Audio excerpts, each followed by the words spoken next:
ಇದು ಜುಲೈ ತಿಂಗಳು ಮಾಸ ಭವಿಷ್ಯ. ಅದರಲ್ಲಿ ಕುಂಭರಾಶಿಗೆ ನೋಡಿ, ಜನ್ಮದಲ್ಲಿ ಮಿತ್ರಗ್ರಹನಾದಂತಹ ರಾಹುಗ್ರಹ ತುಂಬ ಚೆನ್ನಾಗಿದ್ದಾರೆ. ಶನಿಯ 7.5 ಇನ್ನು ನಡೀತಾ ಇದೆ.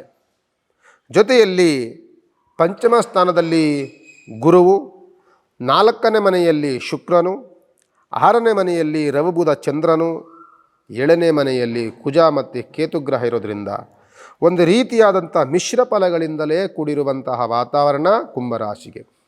ಮಿತ್ರರಿಂದ ಸಹಕಾರ ಸಹಯೋಗ, ನಾವು ಯಾರು ನಂಬಿರ್ತೀವಿ ಅವರು ನಮಗೆ ಮೋಸ ಮಾಡೋದಿಲ್ಲ, ನಮಗೆ ಸಹಕಾರ ಸಹಯೋಗವನ್ನು ಅವ್ರ ಕೈಲಾದಂಥ ಒಂದು ಎಲ್ಪನ್ನಂತೂ ಖಂಡಿತವಾಗಿ ಕುಂಭರಾಶಿಯವರಿಗೆ ಮಾಡ್ತಾರೆ. ಆದರೆ 7.5 ಇರೋದರಿಂದ ಇನ್ನೂ ನಿಮಗೆ ಸೋಂಬೇರಿತನ ಇದೆ, ನಿದ್ರೆ ಆವರಿಸ್ಕೊಳ್ಳುತ್ತೆ, ಮಾಡುವಂಥ ಕೆಲಸದಲ್ಲಿ ಅಡೆತಡೆಗಳು, ನಿಧಾನಗತಿಯಲ್ಲಿ ನಡೆಯುವಂಥ ವಾತಾವರಣಗಳು ಇದೆಲ್ಲವೂ ಇದ್ದರೂ ಸಹ ಹಣಕಾಸಿನ ಅನುಕೂಲಕರವಾದಂಥ ವಾತಾವರಣ ದೊಡ್ಡ ಮಟ್ಟದಲ್ಲಿ ಇಲ್ಲದಿದ್ದರೂ ಸಹ ಒಂದು ಸಾಧಾರಣ ಮಟ್ಟವಾಗಿ ಬಿಸ್ನೆಸ್ ವ್ಯವಹಾರ ನೆಟ್ಕೊಂಡು ಹೋಗುತ್ತೆ.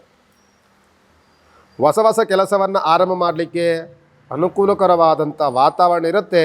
ಅದು ಮುಂದಿನ ತಿಂಗಳಿಂದ ಇರುತ್ತೆ. ನಂತರದಲ್ಲಿ ಆರೋಗ್ಯದಲ್ಲಿ ಚೇತರಿಕೆ ಇದೆ. ಆಗಾಗಲೇ ಕುಟುಂಬದಲ್ಲಿ ಸಣ್ಣ ಪುಟ್ಟ ಗೊಂದಲಗಳು ಕಲಹಗಳು ಸಹ ನಡೀತಾ ಇರುತ್ತೆ. ಕೋರ್ಟು ಕಚೇರಿಗಳಿಗೆ ಹೋಗಬೇಡಿ, ಅದರಲ್ಲಿ ನಷ್ಟಗಳಾಗುತ್ತೆ. ವಾಹನವನ್ನು ಓಡಾಡಿಸ್ಬೇಕಾದ್ರೆ ಎಚ್ಚರಿಕೆಯನ್ನು ವಹಿಸಿ, ಸಣ್ಣ ಪುಟ್ಟ ಅಪಘಾತಗಳಾಗುವಂಥ ಸನ್ನಿವೇಶಗಳು ಕುಂಭರಾಶಿಯವರಿಗೆ ಇರುತ್ತೆ ಅಂತ ಹೇಳ್ತಾ, ರಾಶ್ಯಾಧಿಪತಿ ಬಂದು ಶನಿಗ್ರಹನೇ ಆಗಿರ್ತಾರೆ. ದೋಷದಲ್ಲಿರುವಂಥವರಿಗೆ ಶನಿಗ್ರಹನೇ ಆಗಿರ್ತಾರೆ. ಆದ್ದರಿಂದ ಸ್ವಲ್ಪ ಅಪಘಾತಗಳು, ಅಪನಿಂದನೆಗಳು, ಕೋಪದ ವಾತಾವರಣಗಳಿರೋದ್ರಿಂದ, ಆತುರದ ನಿರ್ಧಾರಗಳನ್ನು ಮಾಡೋದ್ರಿಂದ ಎಚ್ಚರಿಕೆಯನ್ನು ವಹಿಸಿ, ರಾಶ್ಯಾಧಿಪತಿಯಾದಂಥ ಶನಿಯ ಉಪಾಸನೆ, ಹನುಮಂತನ ಪ್ರಾರ್ಥನೆಯನ್ನು ಮಾಡ್ತಾ ಇರಿ ಅಂತ ಈ ಸಂದರ್ಭದಲ್ಲಿ ಕುಂಭರಾಶಿಗೆ ಹೇಳ್ಬೋದು.